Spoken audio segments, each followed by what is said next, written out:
They claim that they may have to spray chemicals into the air in the future, that it won't admit that they're doing it now, to combat global warming. I believe this hearing marks the first time that a congressional committee has undertaken a serious review of proposals for climate engineering.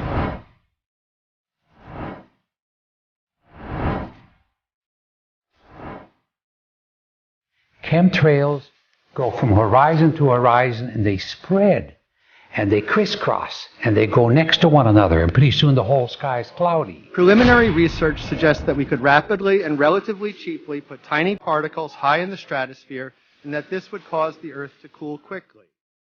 This is about how we engineer the planet. It's about the fact, an uncomfortable fact, but it is a fact. We have the technical ability.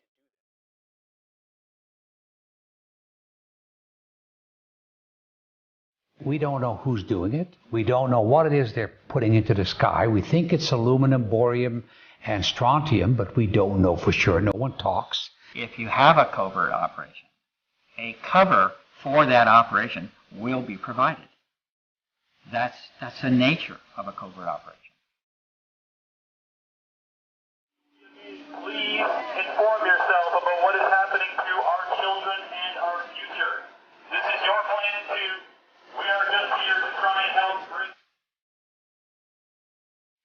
It's possible to do. It's not rocket science to spray something out of the back of the plane. It would be very unlikely that they would do it. Like, what reason do they have to do something if they don't know what they're doing?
¿Estás viendo?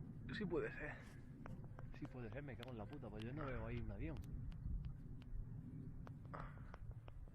Sí puede ser perfectamente, hombre. No es un avión, joder. ¿Qué va a ser? Como que no tiene forma de avión. Pues tío, hay aviones sin alas y todo flipado. Ah, pues eso sí, que son aviones sin alas, pero alas no tiene, tío. Y en negro, y ahora se ve blanco. Mira, la luna. Ay. Ah, sí. Me ha partido el cuello, tío. Mira. Está haciendo de lado, está de lado, ahora sí se le han visto alas. Qué espectáculo de chemtrails. Pero eso puede que no sea un avión, tío, que sea un dron o algo, ¿sabes? Mira la curva que está haciendo el de...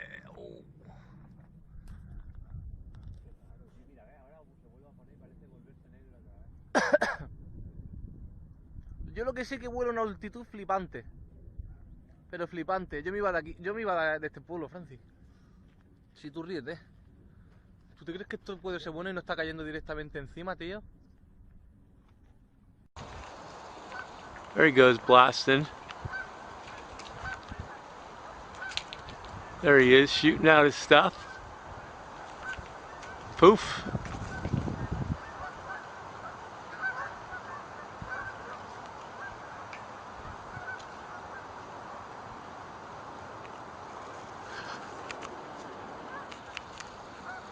Sorry about that.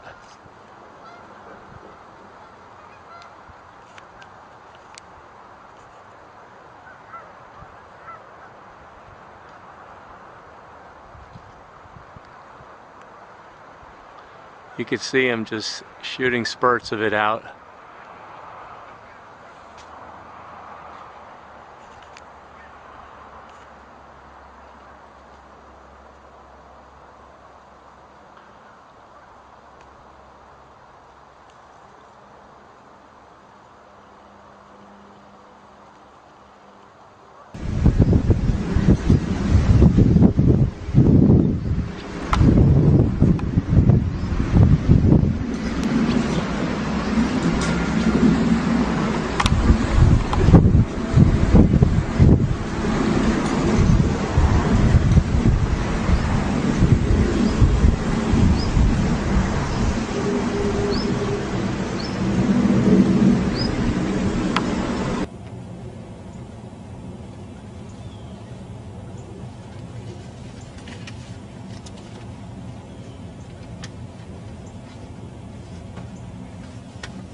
gonna put this on YouTube.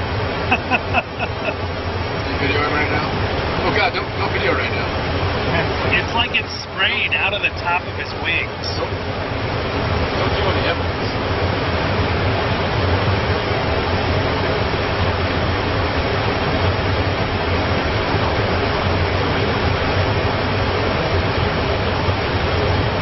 Ah, look at this dirty bastard. What a time to come out and catch a wing sprayer. Oh, look at this guy. Go on, mate. Do your best. Oh, look at that. Fucking rainbow trail, look. You dirty little fucker. Well, well, well. Talk about being in the right place at the right time. Fucking bang on with this tosser. And what a fucking tosser. Look at that. The full wingspan. That ain't coming out of the fucking engines. That's coming out of the wings. And he's just stopped. What the fuck is going on? Look at this geezer. I hope this is fucking focused.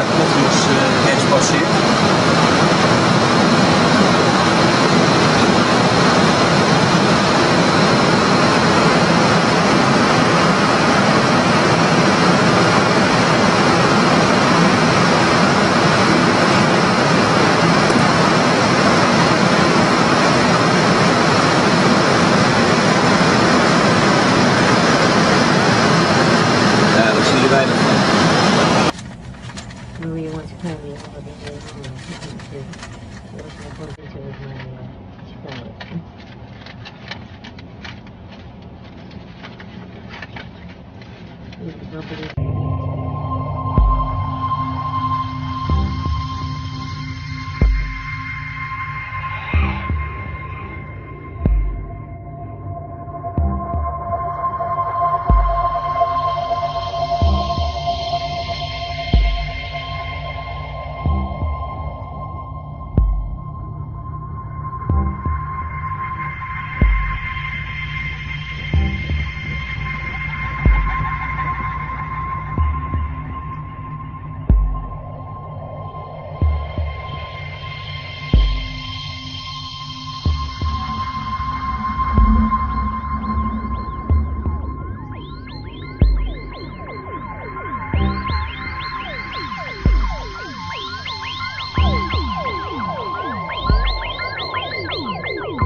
All right, another amazing update from Dr. Kirkendall here. Right now I'm actually seeing 5 simultaneous jets fly over the restaurant here at High Key here in Austin, Texas. I have never seen anything like this.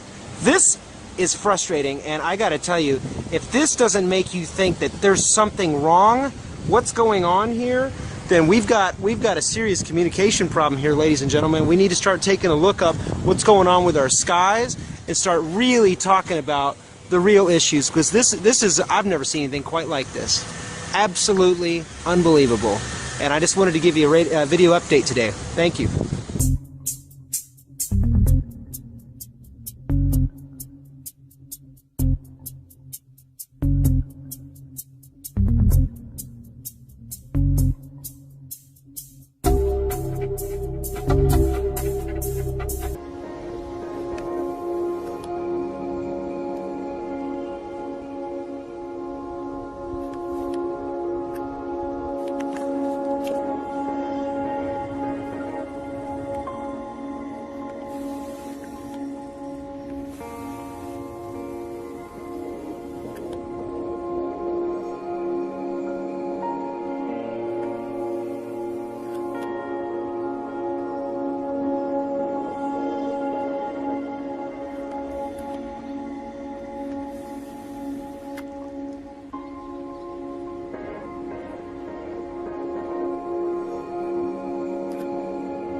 Is a way forward, state of the question about climate modification and geoengineering.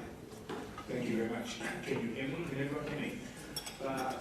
As a preliminary remark, I would like to say that if Viktor Cherkesov from the Russian Duma had been able to come, unfortunately had a problem, could not come. This meeting might have been an approximation to what Ken Coates tried to do in 1991. But unfortunately, this is what he was trying to do then was stopped by the coup d'etat in the Soviet Union, so it could not proceed. But in any case, we are proceeding now in our own way.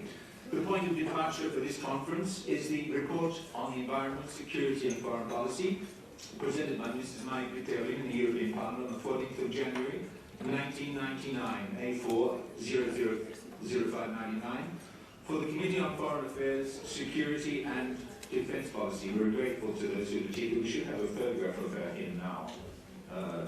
The time of the conference will be explained at the end of the conclusions. We'll commence with an overview. Weather modification has been at the focus of hopes and dreams ever since nomadism gave way to cultivation of the land. The assumption must have been that the power to control the weather could make the difference, between surviving or perishing. But it was only in the 19th century that experiments began to make the dreams a reality, primarily in the USA, Russia, Germany, and now China. The first documents date from 1877, when a Harvard University professor, Nathaniel Shaler, proposed a rerouting of warm ocean currents to melt the northern hemisphere's polar ice cap. Since then, there has been a long series of projects with strange titles, from Nuke the Arctic in 1945 to Project Argus, Project Skywater, Starfish, Popeye, etc. Weather modification and environmental warfare have been discussed since the early 1960s. But it's only been since the 1990s that the subject has been presented as programs, plans, and activities. The landmark document is the American Academy of Sciences Policy Implications of Greenhouse Warming of 1992. It was also at the beginning of the 1990s there appeared on the scene the HARP project, High Frequency Active Oral Research Program, which is described by the A4000599 report as a weapons system that disrupts the climate, to be regarded as a serious threat to the environment with an incalculable impact on human life. Another key document on the use of weather as a weapon, this time not a condemnation but a recommendation, is the report presented in 1996 to the United States Air Force entitled The Weather as Force Multiplier, Owning the Weather in 2025. The activities listed in this paper include precipitation enhancement, storm enhancement, precipitation avoidance, a whole lot of things. I mean, because we're running short of time, I won't list all the activities. The point is, these levels could include unilateral actions, participation in a security framework such as NATO, membership in an international organization such as the UN, or participation in coalition. Assuming that in 2025 our national security strategy includes weather modification, its use in our national military strategy will naturally follow, says this report. Besides the significant benefits that an operational capability would provide, another motivation to produce weather modification is to deter and counter potential adversaries. In the 1990s and upwards, there was an intense public debate on global warming and climate change, culminating with the 2009 Copenhagen Summit and the preceding ClimateGate scandal, which exposed instances of fraud amongst climate scientists in promotion of geoengineering as the most politically feasible and economically rational solution to global warming climate change and as an alternative to reducing carbon dioxide emissions.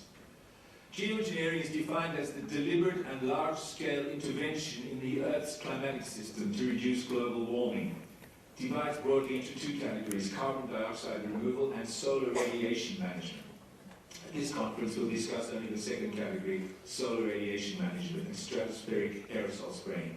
That is to say, attempts to offset the effects of greenhouse gases by causing the Earth to absorb less solar radiation. The words deliberate and large scale are important. Large scale distinguishes geoengineering from local cloud seeding programs to induce rainfall, a practice that goes back many years and once generated a huge amount of litigation. It's a different problem from geoengineering. Deliberate is of relevance because deliberate pollution is in a different legal category from pollution caused as an inadvertent side effect of other economic or military activity. In the discussions of recent years on the effects of aircraft emissions on the global climate, what has been systematically downplayed or obscured is the implications of a change that is transforming pollution from aircraft from being an unwanted nuisance into being a solution to what are identified as problems of global warming or climate change. One of the first widely advertised declarations of geoengineering policy was Edward Teller's 1997 Sunscreen for Planet Earth. Despite being a climate change skeptic, Teller proposed the use of geoengineering to solve a problem he said he was not convinced was a real problem. Because official policy globally is to claim that geoengineering programs are still at the theoretical stage, many, perhaps most people, apparently believe this is true. But geoengineering, or something that corresponds exactly to what geoengineering proposals would be like if implemented, is occurring with devastating effects. Over vast swathes of this planet, thousands, indeed millions of eyewitnesses are reporting horizon-to-horizon aircraft trails that slowly expand and merge until the entire sky is covered with a blanket of artificial cloud. In parallel to this, elements such as barium, aluminium, strontium and manganese are showing up in lab tests of precipitation in lethal quantities across the globe. The soil pH has been so radically changed in the forests of the USA Pacific Northwest that tests have indicated a 1,500% increase in alkalinity. This was all, we heard all this yesterday in, those of us who were here, in Michael Murphy's film. So I won't repeat it because in any case we have a time problem. The Arctic Methane Emergency Group recently called for emergency geoengineering to avert a planetary catastrophe unfolding in the Arctic. This is represented as an attempt to stop implosion of the ice cap and mass expulsion of methane. In the midst of all this metal showing up in soil and water, forests are suffering huge losses. Forest fires are out of control in the Northern Hemisphere. Last August, over 74 million acres burnt in Siberia alone. Many other countries have had prolonged states of emergency from wildfires. Drought is also reaching epidemic levels. The spraying appears to be disrupting all natural weather patterns, shredding the ozone layer, poisoning the air with microscopic metal and chemical nanoparticles that are extremely damaging to the human body. The damage done to the planet appears to have reached a critical point. Massive methane release has been triggered on the East Siberian shelf of the Arctic. The methane release is a global game changer, with potential consequences that make it a threat to the existence of higher forms of life on Earth. Only a few years ago, geoengineering proposals were advanced in a disingenuous, almost self-mocking way and received with a similar lack of seriousness. Mainstream climate scientists would say, discussing such craziness only serves to encourage it. So discussion was discouraged. Now public debate has shifted away from whether the proposals deserve to be taken seriously and has moved on to economics, because it said that solar radiation management is cheap, with costs estimated at less than $5 billion US a year, as opposed to 200 to 2,000 billion a year for reduction in carbon dioxide emissions. Who are the players? The Raytheon Corporation, who appear to be doing weather modeling for the National Oceanic and Atmospheric Association and the National Weather Service. Another player is the Lockheed Martin Corporation, which also has a heavy investment in the weather modification business and carries out weather modeling for the Federal Aviation Administration. Is geoengineering a reasonable strategy for combating global warming, or is it a potentially disastrous measure with lethal consequences? It's advertised to the general public as a method for mitigating global warming, but is this in fact its real purpose, or its primary purpose? The unresolved status of geoengineering under international law was investigated in the mid-90s by the environmental lawyer Prodansky. Among the questions he raised were, who should make geoengineering decisions? Should all countries participate in decision-making? How should liability and compensation for damage be handled? Legally, schemes to inject particles into the atmosphere are extremely problematic because the atmosphere above any country is part of its airspace. Nations lay claim to their airspace and may act on the claims, for example, by shooting down aircraft.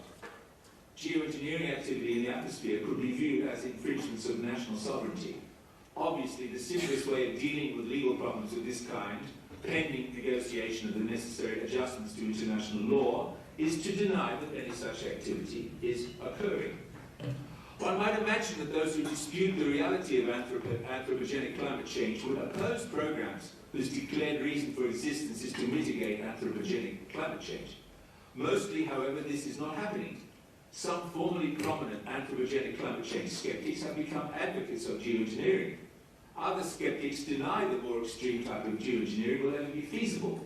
The American climate scientist John Christie, for example, said recently when asked, I don't think geoengineering will happen. It's too expensive, too uncertain in its results. Who would be liable if something goes wrong?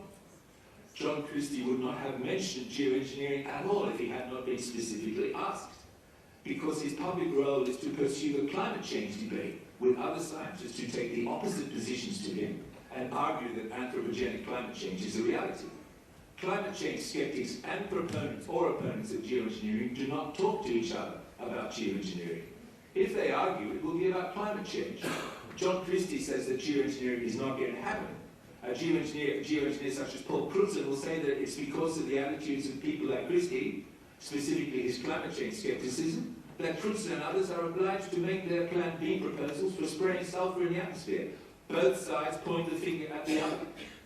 The part of the scenario formerly assigned to the ecologists was the assertion there is a problem of anthropogenic climate change. This was what the ecological organizations focused on, marginalizing the so-called conspiracy theorists who tried to introduce other issues. The task of marginalizing was made easier by the fact that the majority of chemtrails activists have been and remain anthropogenic climate change skeptics. In the 1960s, the US Air Force carried out top-secret weather modification programs in Southeast Asia.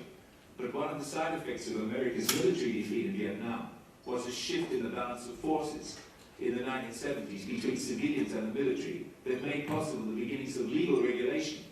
One of the American congressmen who worked for adoption of the Environmental Modification Convention expressed fears that it may become feasible to initiate weather modification projects without being detected, raising the possibility of clandestine use of geophysical warfare where a country doesn't know if it has been attacked.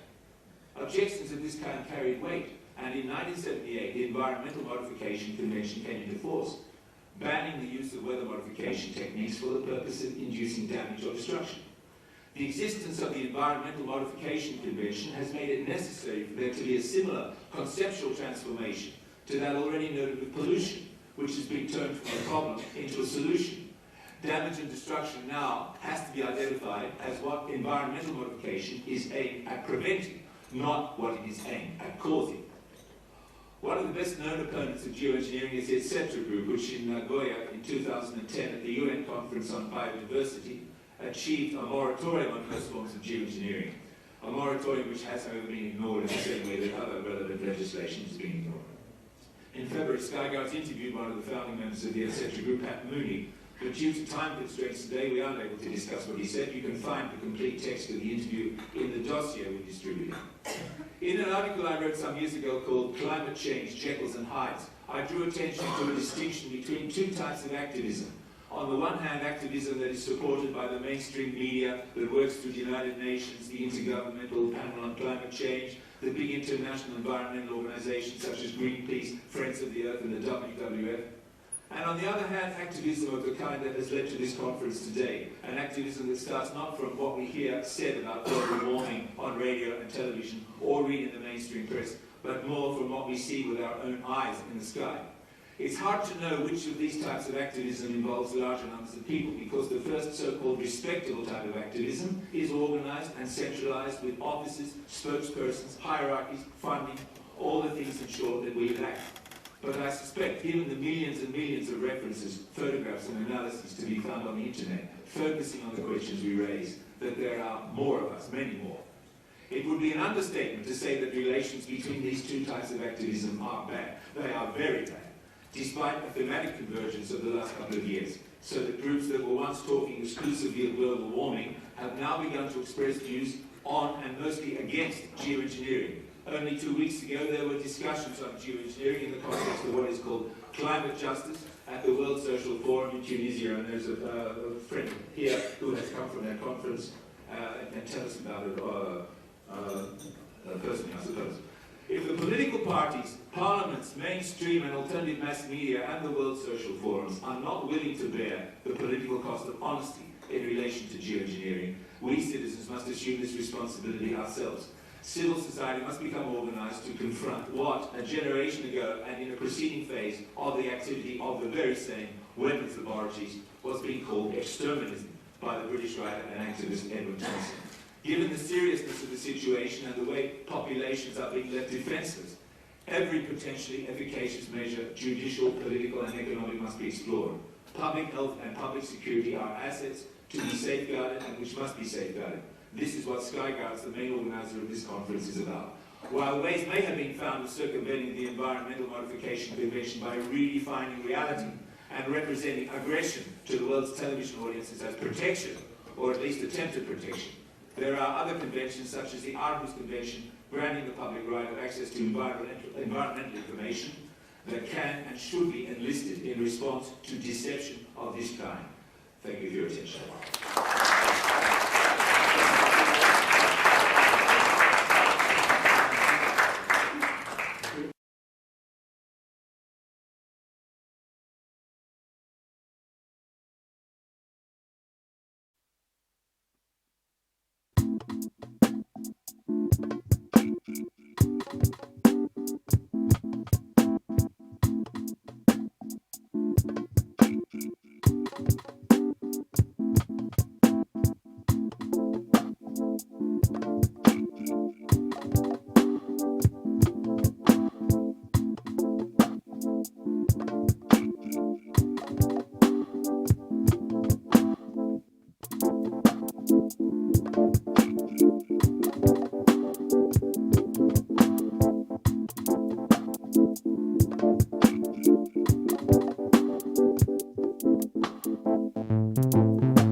Now has the floor Andrew Johnson from the United Kingdom on geoengineering in Europe.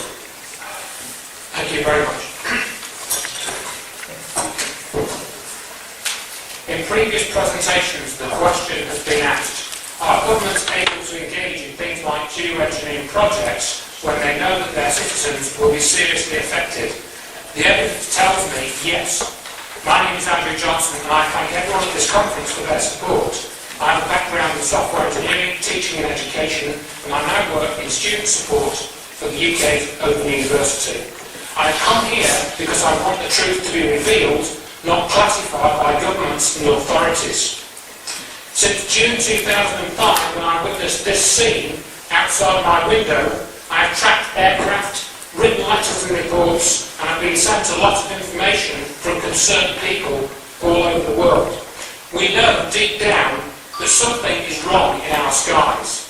We do not have a credible explanation of the days when we have clear blue skies in the morning and completely fogged-in skies in the afternoon, when the level of air traffic has not significantly changed. People who contact me about aircraft trails seem to share my scepticism of official explanations, especially on days when trails completely fog their skies. We have become aware of past occasions when an aerial spraying program was undertaken without our knowledge or consent. As described in an article in the UK Guardian newspaper in April 2002, a 1999 report by the Academy of Medical Sciences, but with no named authors, entitled Zinc Cadmium Sulfide Dispersion Trials, revealed that from 1953 to 1964, the unsuspecting population was sprayed covertly with a poisonous compound at least 76 times. However, the report concluded no public health danger arose. The last 4 or 5 years have seen open discussion of hypothetical geoengineering techniques such as solar radiation management to block out the sun. And in 2008, suddenly, we in the UK had a Department of Energy and Climate Change, DECC. They were quick to get geoengineering into their vocabulary. Their short report, published in April 2009, entitled geoengineering options for mitigating climate change mentions nothing about aircraft trails, though it mentioned the potential use of stratospheric and tropospheric aerosols in solar radiation management. Commenting on his study of geoengineering, published in autumn 2009, Royal Society member Professor John Shepherd said, "Not that the geoengineering technology so far suggested is a magic bullet. All have risks and uncertainties associated with them." A proposal by Dr. David Keith, discussed in Michael Murphy's films, involves the atmospheric distribution of aerosol compounds such as sulfur or microdiscs of aluminium oxide and barium titanate. Keith was quite conspicuous at the Royal Society's public consultation meeting I attended in November 2010. Entitled Geoengineering, Taking Control of Our Planet's Climate, the idea of this meeting fitted with a statement on page 3 of the UK government's 2010 document, The Regulation of Geoengineering, which read thus: "The UK and other governments need to push geoengineering up the international agenda and get processes moving." At this meeting, Dr. Tim Kruger of Oxford University discussed his depth-based research into methods of managing CO2 absorption. When asked, he revealed that Shell, the oil company, funded this study. In September 2010, the government response to the earlier Regulated Geoengineering report recommended that the UK government press governments of other countries to adopt a similar approach to solar radiation management research. It also states that a ban on solar radiation management testing would be unenforceable and counterproductive. Announced in September 2011, the now stalled SPICE project, led by a consortium of UK universities and at Marshall Aerospace, proposed introducing reflective aerosol particles into the atmosphere.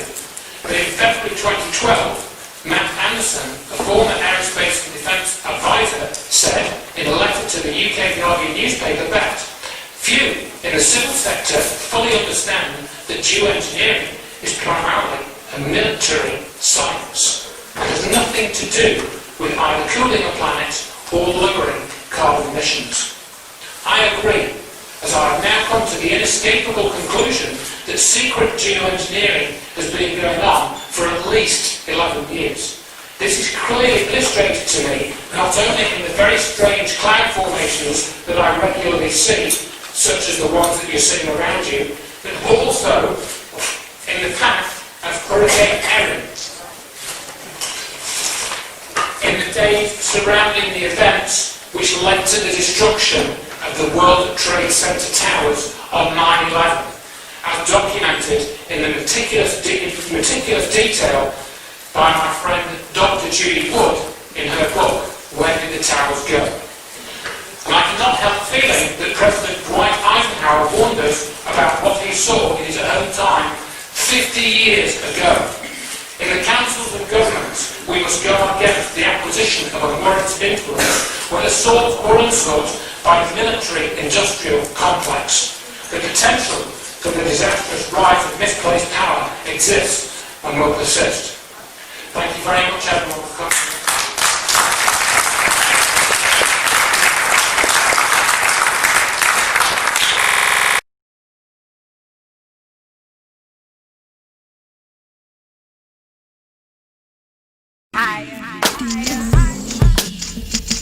I just don't understand it.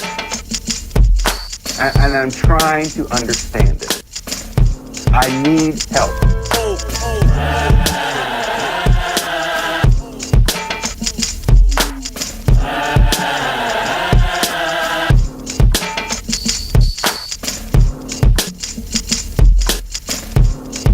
How the fuck you sound?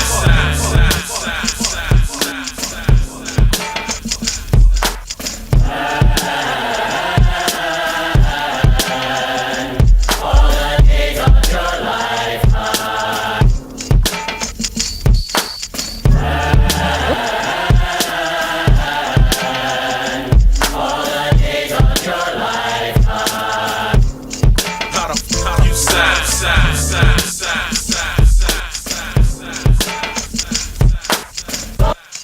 Thank you.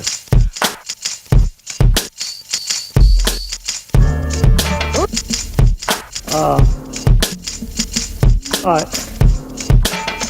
You mean say words before the song coming up?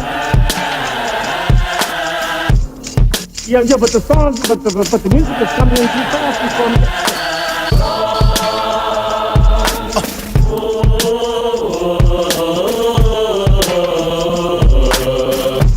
Yeah, but the song, but the music is coming in too fast before me. Yeah.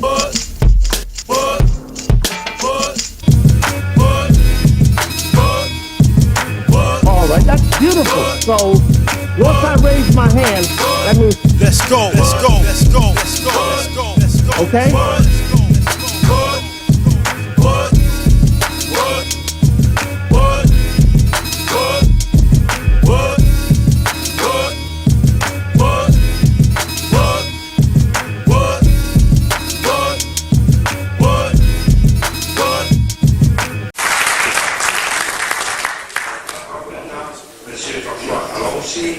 membre du Parlement européen, comité de développement régional.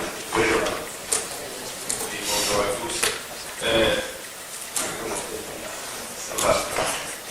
Donc, je suis avec ma collègue, l'ensemble des membres du même groupe, dont un sujet important, c'est le réchauffement climatique. Vous savez que les écologistes sont particulièrement nombreux dessus et que la dénonciation de ces phénomènes a dû franchir une longue période d'incrédulité et de contestation scientifique. Pendant une bonne décennie, les scientifiques qui mettaient en avant les conséquences anthropologiques de réchauffement climatique par le rejet de CO2 ont été contestés et ont été combattus jusqu'à ce que, avec les travaux d'expertise commandés par l'ONU, on arrive finalement à un consensus pour admettre que les rejets de CO2 étaient à l'origine du réchauffement climatique et surtout donner une perspective extrêmement inquiétante pour l'avenir du climat de la planète. L'objectif de limiter à 2 degrés l'augmentation des températures dans les 30 ans à venir est un objectif qui est d'ores et déjà inatteignable. On sait qu'on aura de grandes difficultés à contenir le réchauffement climatique dans des limites qui soient compatibles avec le bien-être de l'humanité. Et face à ce grand challenge, il y a en gros 3 attitudes qui sont présentes. La première, c'est celle qui fait consensus et sur laquelle nous sommes particuliers, c'est bien sûr limiter les émissions. Faire en sorte que par un effort collectif et partagé de limitation des émissions de CO2, on freine et on finisse par stabiliser le réchauffement climatique. Il y a, face à cette politique, qui est une politique difficile et coûteuse en termes d'efforts des populations, d'efforts des économies, d'efforts des entreprises, d'efforts des États, il y a évidemment l'attitude des bénéficiaires actuels de l'économie mondiale, ceux qui sont producteurs d'énergie, ceux qui sont producteurs de voitures, producteurs d'avions, qu'est-ce que je sais encore, et dont évidemment la prospérité économique passe par une croissance qui génère toujours plus de rejets de CO2, et donc il y a des réponses qui apparaissent, qui sont des réponses, je dirais, productivistes, c'est-à-dire qui consistent à dire on ne va pas limiter les quantités de CO2 car c'est trop pénalisant pour l'économie. On va capturer le CO2 au moins auprès des unités industrielles qui en font une émission particulièrement importante. C'est le cas par exemple de la sidérurgie et de l'électricité, la production d'électricité au charbon ou au fût. La capture CO2, c'est déjà le renoncement à une stratégie de limitation. Et pour nous, cela recèle déjà, ne serait-ce que cette idée-là, un piège essentiel qui est de renoncer à l'essentiel, qui est de créer une société humaine qui soit capable de maîtriser ses rejets CO2 en les limitant à la quantité qui est naturellement admissible par la biosphère. Et puis, il y a une 3e étape, c'est les apprentis sorciers. La capture CO2, c'est la vision technologique de la société telle qu'elle existe. C'est mettre d'immenses moyens pour un objectif qui est de maintenir le modèle économique de nous disons que le modèle économique doit changer. Pour arriver à un modèle économique à faible émission CO2. Ceux qui disent que l'on peut échapper à cette obligation prétendent que l'on peut capturer le CO2, mais en réalité leur intention c'est bien de maintenir le modèle économique et nous pensons que c'est déjà critiquable en soi. Celle de l'apprenti sorcier et autre encore, elle consiste à intervenir sur le milieu naturel par des moyens artificiels pour limiter le réchauffement climatique et notamment donc des projets sous jour qui sont portés par des scientifiques, portés par des consortiums économiques ou militaro-économiques qui consistent à, donc, tout ce qui a été décrit dans différentes publications, par le biais d'aérosols ou par le biais d'autres méthodes, essayer de générer dans l'atmosphère des ajouts qui vont empêcher le réchauffement climatique en limitant le rayonnement solaire. Bon, on sait que tout ça nous entraîne dans des conséquences qui sont doublement négatives. La première, c'est qu'on entretient le mythe qu'il y a une alternative à la réduction du CO2. Et le mythe de l'alternative, c'est le pire danger, car c'est ce qui va nous précipiter dans des situations qui vont être irréversibles.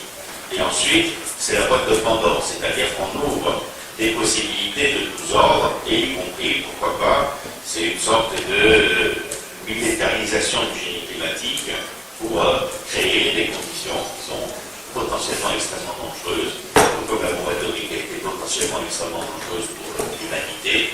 On crée des conditions extrêmement dangereuses de manipulation du climat à des fins militaires. Voilà, donc c'est un peu la problématique, et dans cette problématique, pour nous, les choses sont simples. Nous sommes pour l'arrêt de la bombe atomique, pour le démantèlement de l'armement nucléaire, car cet armement dont le seul objet est de ne jamais exploser, parce que autant qu'il n'existe pas, ça permet de se libérer de toute l'inquiétude de ce qui pose. Donc la réduction des armements atomiques, des armements non conventionnels, c'est vraiment une priorité de la diplomatie internationale.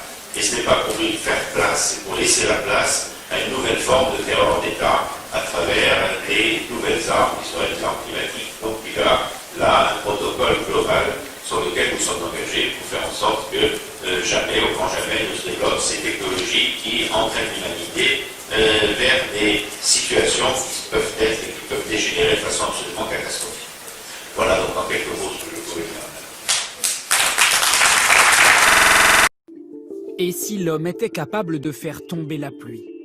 Non pas par des prières ou des incantations divines, mais par la science et la technologie. C'est le pari de dizaines de scientifiques. Dans plusieurs pays frappés par la sécheresse, ils cherchent par tous les moyens à intensifier les pluies. Comment procèdent-ils? Contraindre un nuage à libérer ses gouttes, est-ce vraiment possible? Les Émirats arabes unis sont en première ligne dans ce domaine. C'est l'un des pays les plus arides. Il pleut là-bas 10 fois moins qu'en France.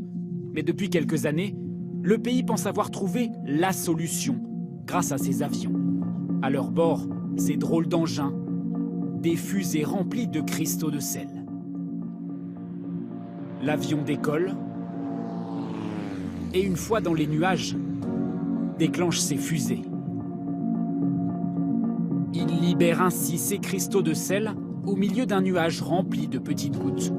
Par un processus physique, les gouttes vont s'agglomérer autour du sel, former une condensation, grossir et tomber au sol. Ce n'est que quand il y a des conditions qui sont favorables à la formation de la pluie, qu'à ce moment-là, on augmentera le rendement de cette précipitation. Et au lieu d'avoir par exemple 20 mm, on en aura 25 ou 30. Chaque vol coûte environ 3 000 €. Ensemencer les nuages, la technique n'est pas nouvelle. Les premiers essais datent de 1946. En Thaïlande, pour devancer la saison des pluies, le sel est jeté directement depuis l'avion et libéré dans les nuages. En Russie, les militaires assuraient en 2007 avoir réussi à faire pleuvoir juste avant un défilé pour ne pas le perturber. Même chose à Pékin en 2008, où la cérémonie d'ouverture des Jeux Olympiques s'est déroulée sans une seule goutte. Mais est-ce dû à l'ensemencement ou simplement au hasard. Plusieurs études montrent qu'aucun effet probant n'a pu être constaté. Les bénéfices seraient minimes. La théorie est fascinante, la difficulté c'est de mettre ça en pratique. C'est une technique qui ne fonctionne que dans des conditions assez précises, donc assez rares. L'idéal ce sont des stratocumulus marins au voisinage des montagnes. Donc on peut trouver ces conditions au Maroc, sur l'Atlas marocain, ou dans certaines régions des montagnes rocheuses. Les montagnes favoriseraient la pluie. Alors les Émirats arabes unis ont décidé d'en créer une, artificielle. Elle pourrait ressembler à cela. Ils réfléchissent actuellement à son emplacement, sa hauteur et sa largeur. Le projet pourrait coûter 100 milliards de dollars.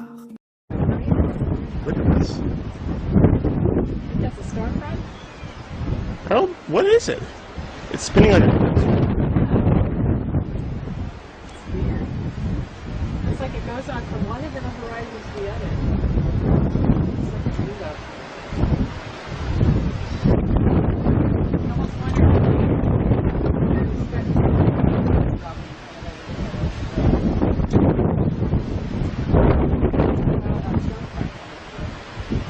it's disappeared. Yeah, it's rolling up and it's kind of dissipating. I just love to watch the stars.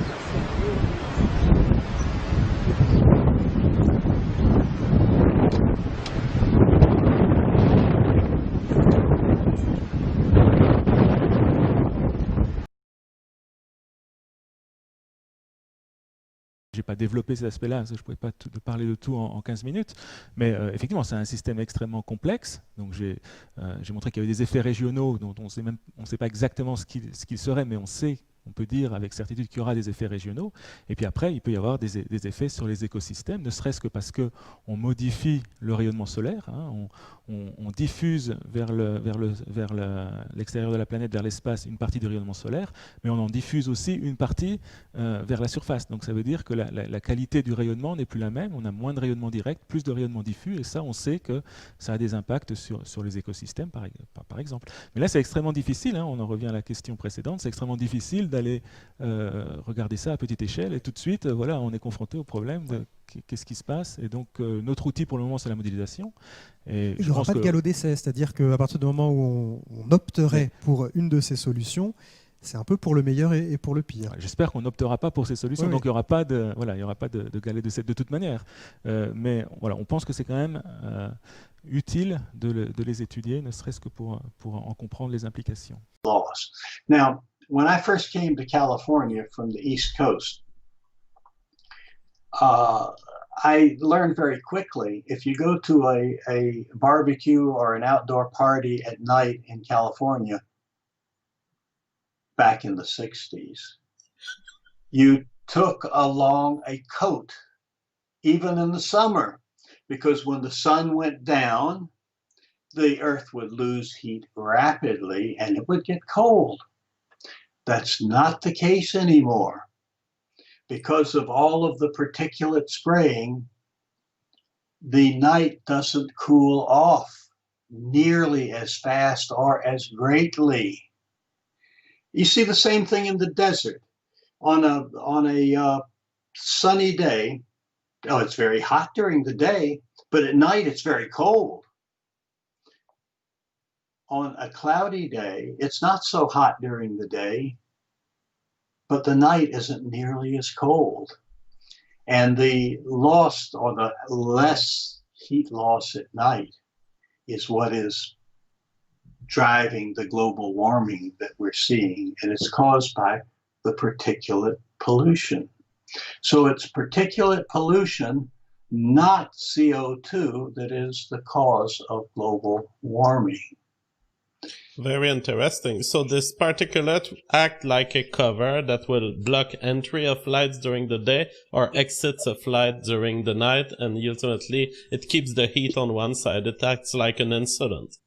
Yes, it's like putting a thermal blanket up there. And so there's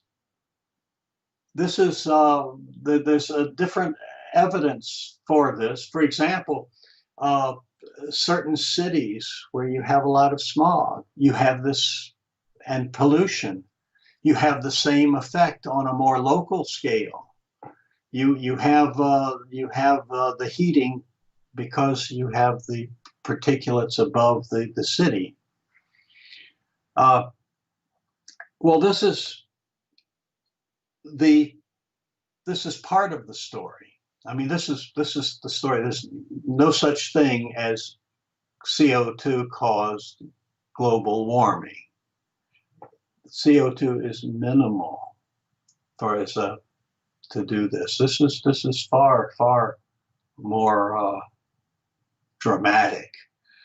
Now, what you also have is you have the United Nations Intergovernmental Panel on Climate Change, hundreds of scientists all producing work that supports the idea of CO2. Does any single one of them ever mention the ongoing geoengineering, the adding particulates to the region where clouds form? No. Now, how can you try to claim that you are studying the Earth's climate when you have your blinders on and you refuse to see what people are in fact doing to the planet? So now it becomes a question of fraud. The IPCC is saying, you know, we have to reduce the use of fossil fuels. We have to provide a lot of money for what they're doing. And at the same time, there's an international program which must be managed by the UN to be international, putting particulates in the air to cause global warming. So on one hand, the UN is causing global warming, and on the other hand, it's saying, oh, no, it's carbon dioxide. Can't be both ways. So this is a scale of fraud that is immense, and it's involving governments. It's involving the United Nations. And the worst part is it involves all of these scientists who refuse to tell the truth.